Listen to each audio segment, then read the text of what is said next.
Hello guys! So sabi nila, ang sarap daw ng buhay ng mga teacher kasi kahit weekend, kahit holiday, bayad kami. Pero tinan mo naman kung gaano ako ka-busy.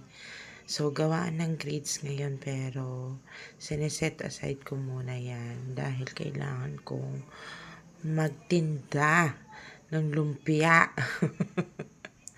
Ayan. So, ito na yung lumpia at saka dynamite na gagawin ko. So, nag-slice na ako dyan, nag-prepare na ako ng mga ingredients. At ayan. So, makikita niyo naman, ayan, walang tulak kabigin yan. Makapal ang laman kasi kapal ko. At ayan, so nakatapos na ako. Per tab niyan ay murang-mura lang. Murahita lang yan. At ito na, magde-deliver tayo.